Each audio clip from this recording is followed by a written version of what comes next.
इंसाफ संग संग होना चाहिए। मुझे तो लगता है कि इन लोगों को सऊदी और दुबई और जितने भी मिडिल ईस्ट जो कंट्रीज़ है वहाँ पे क्यों नहीं है महिलाओं के खिलाफ कोई भी इस तरीके का दुष्कर्म आप नहीं देख पाएंगे, क्योंकि वहाँ पर देन एंड देयर इंसाफ हो जाता है। वहाँ पर ऐसा अगर किया जाता है तो हाथ काट दिया जाता है, सर कलम कर दिया जाता है। लेकिन हिंदुस्तान में 10 साल 20 साल जो है केस पे केस, तारीख पे तारीख चलती रहती है। तो ये बहुत दुख की बात है कि पढ़ाओ, लेकिन उन्होंने ये नहीं बताया था उस वक्त कि दोषी बचाओ। मैं इसलिए कह रही हूँ क्योंकि उसी दिन कुछ घंटों के बाद लाल किला में जब वो भाषण दे रहे थे उसके कुछ ही घंटे के बाद 11 दोषियों को रिहा कर दिया गया था। सिर्फ रिहा नहीं किया बल्कि भाजपा के लोगों ने फूल मालन के साथ उनका स्वागत किया, मिठाइयाँ बांटी गई, लड्डू काटा गया।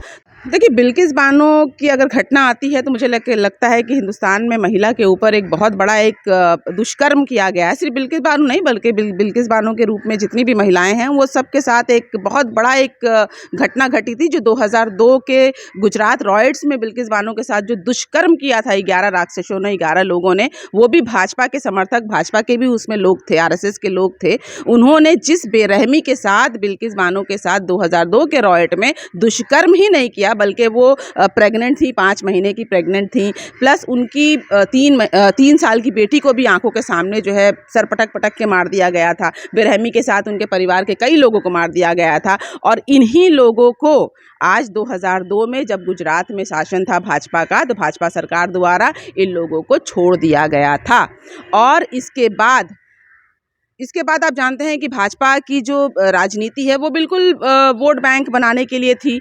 ये अलग बात है कि अगर बिल्किस बानो अगर एक मुसलमान थी, लेकिन महिला तो थी, लेकिन फिर भी उनके साथ इंसाफ नहीं हुआ। 1.5 साल तक उनकी सिसकियां जो है हमारे कानों में गूंजती रही, लेकिन किसी ने भी इसकी सुनवाई नहीं की। अलबत्ता कई PIL भी दाखिल किया गया, लेकिन इसके ऊपर भी सुनवाई नहीं की। लेकिन आज जाकर कल सुप्रीम कोर्ट ने इस फैसले को लेकर एक न्याय की घोषणा की है और कहा है कि गुजरात सरकार का ये जो पक्ष था वो बिल्कुल गलत था, बिल्कुल ही इल्लीगल था, और फिर से उन लोगों को 11 लोगों को सरेंडर करने की मांग की है सुप्रीम कोर्ट ने। तो ऐसे में हमारा जो विश्वास है, जो कोर्ट कचहरी, ED CID या जितने भी शासन हैं उनके ऊपर से, खासकर हम अगर पालतू मीडिया की बात करें, गोदी मीडिया की बात करें, इन सब से जो हमारा विश्वास चला गया था वो थोड़ा बहुत बनता हुआ नजर आ रहा है। जबकि मीडिया के ऊपर विश्वास तो आज भी हमारा नहीं है, क्योंकि आप अगर जाके देखेंगे तो ब्रेकिंग न्यूज़ में ये बिल्कुल भी नहीं है। ये नहीं दिखाया जा रहा है कि किस तरीके से भाजपा सरकार ने गुजरात में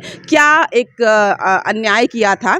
और ये भी मैं बताती चलूँ कि ये जो 2002 में जब लाल किले से स्वतंत्रता दिवस के दिन जब मोदी जी ने महिलाओं के ऊपर बहुत लंबा चौड़ा एक भाषण दिया था, महिलाओं के सुरक्षा को लेकर, महिलाओं के हित की बात की थी, बेटी पढ़ाओ, लेकिन उन्होंने ये नहीं बताया था उस वक्त कि दोषी बचाओ। मैं इसलिए कह रही हूँ क्योंकि उसी दिन कुछ घंटों के बाद लाल किला में जब वो भाषण दे रहे थे उसके कुछ ही घंटे के बाद 11 दोषियों को रिहा कर दिया गया था। सिर्फ रिहा नहीं किया बल्कि भाजपा के लोगों ने फूल मालन के साथ उनका स्वागत किया, मिठाइयाँ बांटी गई, लड्डू काटा गया। तो ये बताइए कि ये सरकार तो बिल्कुल एक्सपोज्ड है, लेकिन उसके बावजूद भी गुजरात में बहुमत के साथ ये लोग जीते। इससे आप अंदाज़ा लगा सकते हैं कि देश किस दिशा में जा चुका है। या तो ये हो सकता है EVM का कमाल हो, क्योंकि लोग आज भी महिलाओं के साथ जो दुष्कर्म किया गया, ये किसी की भी माँ बहन हो सकती है, किसी की बेटी हो सकती है। आज बिल्किस बानो के साथ अगर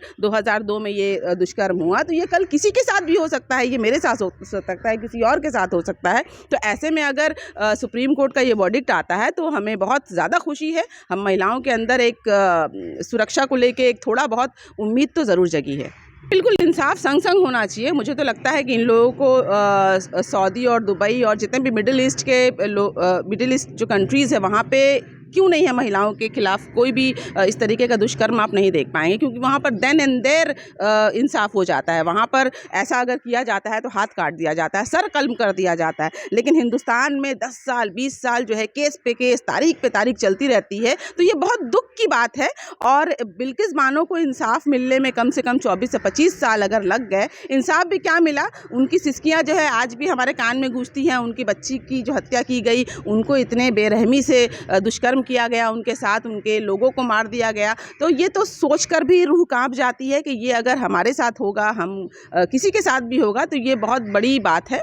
और ऐसे में हम भाजपा की अगर बात करें तो मैं याद दिलाती चलूँ कि ये कोई नया केस नहीं है। भाजपा के शासन में हम अगर उन्नाव का घटना देखें तो वहाँ पर भी किस तरीके से रेप भाजपा के ही विधायक ने रेप भी किया और उनको ही बचाने के लिए भाजपा के ही कुछ लोगों ने रैलियां निकाली। मैं अगर याद दिला दूं तो हाथरस में आप आ जाइए। हाथरस में भाजपा के शासन में दिन दहाड़े लड़की को रेप किया जाता है, गुड़िया को रेप किया जाता है और रात में बिना माँ बाप की अनुमति के जला दिया जाता है। अगर मैं याद दिलाऊं तो आपको कठुआ की याद दिला दूं, जहां पर 8 साल की लड़की का रेप करके उसका मर्डर कर दिया जाता है। और यही नहीं बल्कि उसके पिता को जेल में भरकर मार दिया जाता है और उनके घर के कई सदस्य थे जो बहुत ही रहस्यमय तरीके से एक एक करके मार दिए जाते हैं। और उसके बाद फिर से भाजपा के जितने भी विधायक हैं और लोग हैं वो रैली निकालते हैं इनके पक्ष में, जो रेपिस्ट हैं, जो क्रिमिनल्स हैं। तो ऐसे में आप समझ सकते हैं कि ये जो भाजपा का जो चेहरा है वो तो देश के सामने एक्सपोज हो ही चुका है।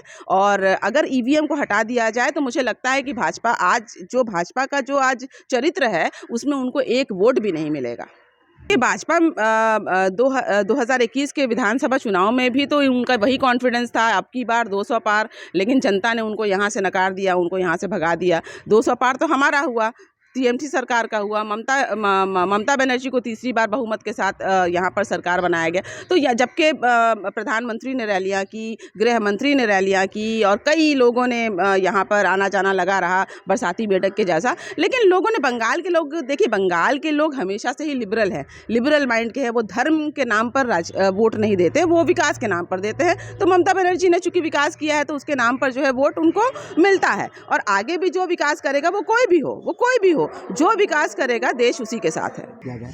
जी बिल्कुल, क्योंकि ये 2022 के इलेक्शन से पहले ही इनको रिहाई दी गई थी। शायद इनको लगा था कि फिर वो मुस्लिम हिंदू कार्ड खेलेंगे और वो एक सहानुभूति के आधार पर कि दंगे में इन्होंने जो किया वो दंगे में किया। मुसलमानों ने भी, इनका ये भी पक्ष है कि मुसलमानों ने भी उस वक्त रेप किया था। तो यहाँ पे हिंदू मुसलमान की बात नहीं है। अगर किसी भी महिला के साथ कोई दुष्कर्म होता है, वो हिंदू या मुसलमान हो, उनको तो सरेआम मेरे हिसाब से उनको सज़ा होनी चाहिए।